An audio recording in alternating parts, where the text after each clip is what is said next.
প্রয়োজনে প্রাণীজ আমিষের চাহিদা পূরণের লক্ষ্যে আমরা সকলের সহযোগিতায় এগিয়ে যাচ্ছি। অনুষ্ঠানে এই পর্যায়ে স্বাগত বক্তব্য প্রদানের জন্য বিনীত অনুরোধ করছি ডাক্তার মোহাম্মদ আমির হামজা, উপজেলা প্রাণী সম্পদ অফিসার, সিরাজগঞ্জ সদর, সিরাজগঞ্জ মহোদয়কে।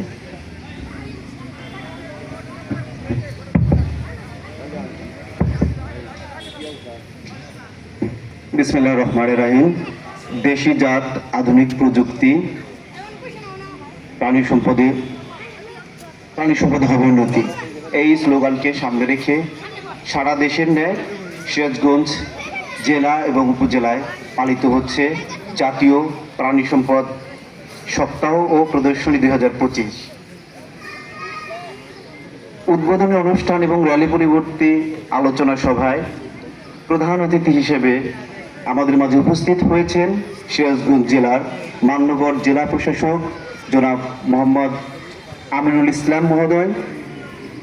আজকের এই অনুষ্ঠানের সভাপতিত্ব করছেন জেলা প্রাণী সম্পদ দপ্তর সিরাজগঞ্জের মান্যবর জেলা প্রাণী সম্পদ কর্মকর্তা জনাব AKM আনোয়ারুল হক স্যার। আজকের এই অনুষ্ঠানে বিশেষ অতিথি হিসেবে উপস্থিত রয়েছেন জেলা পুলিশ সুপার মহোদয় জনাব মোহাম্মদ ফারুক হোসেন। বিশেষ অতিথি হিসেবে আমাদের মাঝে উপস্থিত হয়েছেন উপপরিচালক কৃষি সম্প্রসারণ অধিদপ্তর জনাব AKM মঞ্জুরে মৌলা মহোদয়।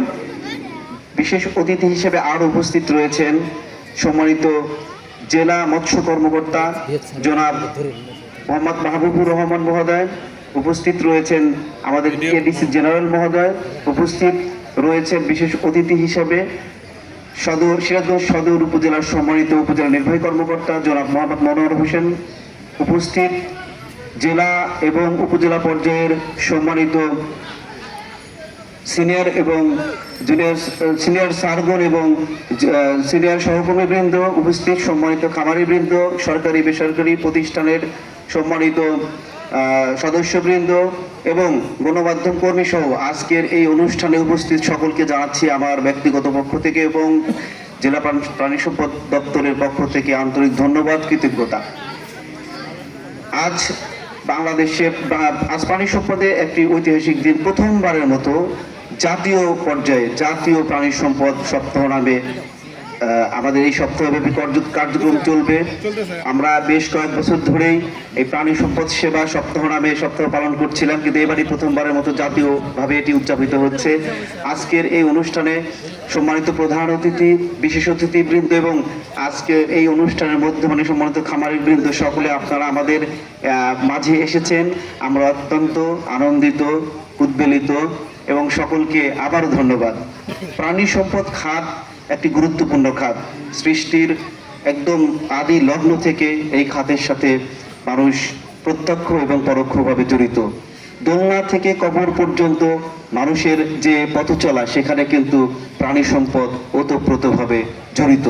কোনো সামাজিক অনুষ্ঠান বা যে কোনো ধরনের রিক্রিয়েশনের ক্ষেত্রে আমরা যে খাবারগুলো গ্রহণ করে থাকি সেটি কিন্তু প্রাণী সম্পদ থেকে আসে এবং প্রাণী সম্পদের যে বাই প্রোডাক্ট সেগুলো কিন্তু আমরা আমাদের বিভিন্ন সময় আমাদের রিক্রিয়েশনের জন্য ব্যবহার করে থাকি। এবং আমরা এই যে ছুটেড বুটেড হয়ে বা আমাদের যে অলঙ্কারাদি, এখানেও কিন্তু প্রাণী সম্পদের একটি বিশাল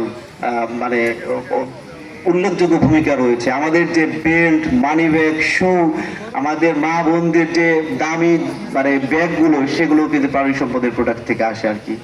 তো আজকে সিরাজগঞ্জ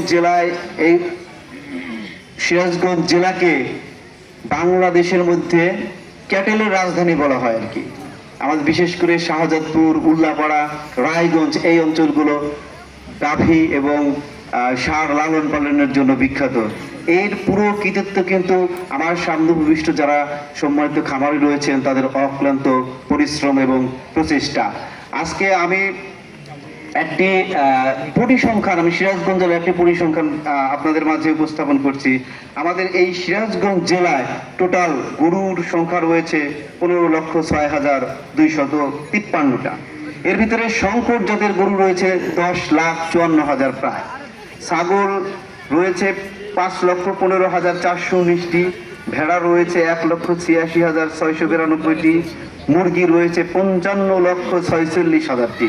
এছাড়া আমাদের ক্যাটাগরি 1 এর আওতায় ফিড মিল রয়েছে 8টি, ক্যাটাগরি 1 এর আওতায় পশু খাদ্য এবং প্রিমিক্সের রয়েছে 9টি প্রতিষ্ঠান, এবং ক্যাটাগরি 2 এর আওতায় পশু খাদ্য আমদানির সাথে জড়িত রয়েছে প্রায় 8টি প্রতিষ্ঠান।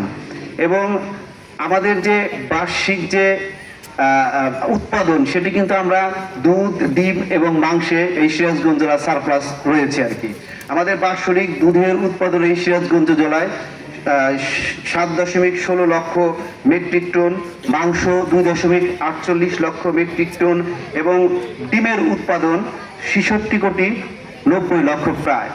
এই যে আমাদের যে প্রাণী সম্পদ, এই প্রাণী সম্পদ কিন্তু সিরাজগঞ্জকে ভিন্নভাবে চিনিয়েছে।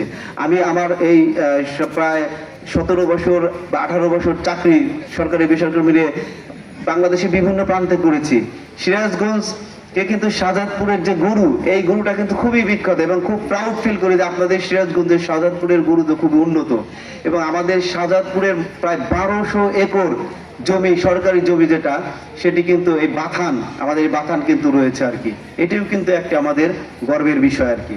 আসলে প্রাণী সম্পদ সেক্টরের সাথে মানুষের যে প্রথমে বললাম ওতপ্রোতভাবে জড়িত। আমরা যদি একটা কোরবানি ঈদকে লক্ষ্য করি, এইখানে যে পরিমাণ টাকার ট্রানজ্যাকশন হয়, এখানে যে পরিমাণ মানুষ এর সাথে জড়িত হয় আর কি, এবং এখানে এত মানুষের কর্মসংস্থান, এটি কিন্তু একটা বড় একটি ব্যাপার। এবং আমি দেখেছি, আমি উপজেলা লাইভ স্টক অফিসার হিসেবে চাকরি করি, একজন ইউনিভার্সিটি পড়ুয়া ছেলে এসে বলে, ভাই বা স্যার, আমি একটা মানে খামার করতে যাচ্ছি, কিভাবে করলে আমি এগিয়ে যেতে পারবো। এটি কিন্তু অত্যন্ত আমাকে গর্বিত করে আর কি। এক সময় আমি দেখেছি এই প্রাণী সম্পদ জাস্ট ট্রিটমেন্টে সীমাবদ্ধ ছিল। আজকের যে প্রাণী সম্পদের গণ্ডি, সেটি কিন্তু অনেক বড় হয়েছে। আমরা যখন রাস্তা দিয়ে চলি, রাস্তার দুপাশে যে শিল্প প্রতিষ্ঠানগুলো, এর ম্যাক্সিমাম আমি মনে করি যে 50 থেকে 60% হচ্ছে প্রাণী সম্পদ রিলেটেড। আপনি দেখেন এই রাস্তা দিয়ে যান, এখানে আমার নাহার, নারিশ, প্ল্যানেট, তারপরে প্যারাগন থেকে শুরু করে বগুড়ার ওইদিকে আপনার যত প্রতিষ্ঠান এই প্রাণী সম্পদ রিলেটেড, এটা আমাকে গর্বিত করে। এবং আমি দেখেছি বিশ্ববিদ্যালয়ে পাশ করা অনেক ছেলে প্রতিদিন আবার হসপিটালে আসে, তারা বিভিন্ন ফার্মাসিউটিক্যাল কোম্পানিতে চাকরি করছে। এই খাতের যে অবদান, সেই অবদানকে আমাদেরকে স্বীকার করতে হবে। আমাদের যারা এই দেশের যারা নীতি নির্ধারক, তাদের কি আরো একটু বেশি এই দিকটাকে সময় দিতে হবে আর কি, এই দিকটাকে একটু লক্ষ্য করতে হবে। কারণ আমাদের যারা খামারি রয়েছেন, বিশেষ করে আমি ডিসি স্যারের দৃষ্টি আকর্ষণ করছি, আমাদের স্যার খামারিদের কিন্তু চেষ্টার কোনো কমতি নেই। আজকে 1 লিটার 2 লিটার দুধ যে গাভী দিত, দেশি গাভী, সেটি কিন্তু স্যার 30 লিটার 40 লিটার, ইভেন আমি 50 লিটারও দেখেছি আমার আমি চাকরি করাতে অবস্থায়। খামারিদের কোনো ঘাটতি নেই, কিন্তু খামারিরা কিন্তু স্যার তাদের যে ন্যায্য মূল্য, সেটি থেকে বঞ্চিত হচ্ছে। বিশেষ করে এই যে সময়টা স্যার, এই সপ্তাহে সোনালী মুরগির দাম এমন ভাবে ডাউন করেছে স্যার, যে খামারিদের এখন টিকে থাকাটাই কঠিন। একটি বাচ্চার দাম 56 টাকা, অথচ একটি সোনালী মুরগি বিক্রি হচ্ছে 150, 60, 70 টাকা স্যার। এভাবে খামারিরা কোনো ক্রমেই টিকবে না। এবং সবচেয়ে চরম যে সত্য কথা স্যার, যে এই আমাদের দেশের যে বিজনেসগুলোর সাথে আমরা যারা জড়িত স্যার, সকলে যারা উৎপাদন করে, যারা বিক্রি করে, মার্কেটিং করে, সবাই লাভবান হয়। আলটিমেটলি ক্ষতিগ্রস্ত হয় শুধুমাত্র খামারিরা বা যারা একদম নিচের লেভেলে রয়েছে স্যার। এই দিকটি যদি আমরা আমাদের সঠিক পরিকল্পনা অনুযায়ী আগায় যেতে না পারি, তাহলে স্যার এই 18 কোটির বাংলাদেশ কিন্তু তার থমকে যাবে। তা একটা মানুষ যদি সপ্তাহে 2টা ডিম খায়, তাহলে আমাদের দেশে 36 কোটি ডিমের প্রয়োজনে প্রতি সপ্তাহে, এটি কিন্তু অনেক বড় বিষয়।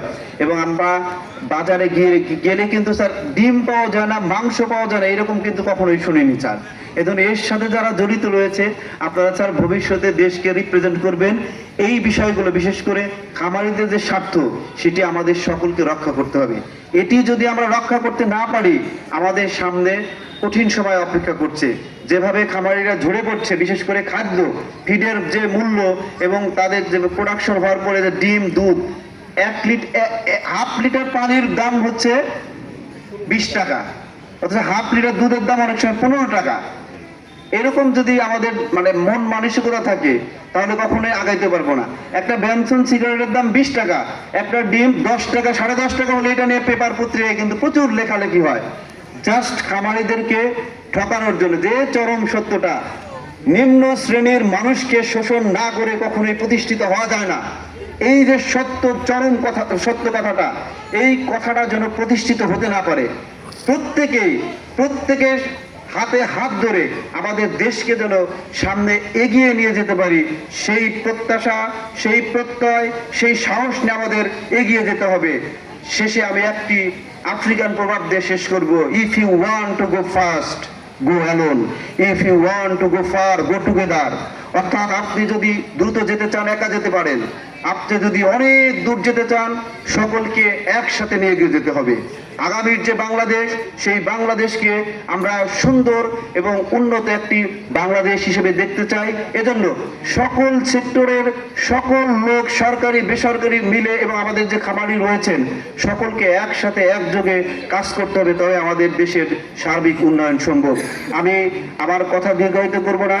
প্রাণী সম্পদ সেবা সপ্তাহ এবং আজকের যে প্রদর্শনীর যে উদ্দেশ্য, এখান থেকে আমাদের খামারিরা উদ্বুদ্ধ হবে, বেকার তরুণরা খাবার করতে আগ্রহী হবে এবং যারা অলরেডি খাবার করে প্রতিষ্ঠিত হয়েছেন তাদের দেখে কিন্তু সকলেই উৎসাহিত হবেন। সকলকে আবারও ধন্যবাদ জানিয়ে এবং সকলের প্রতি কৃতজ্ঞতা জানিয়ে আমি আমার বক্তব্য শেষ করছি। আল্লাহ হাফেজ, আসসালামু আলাইকুম।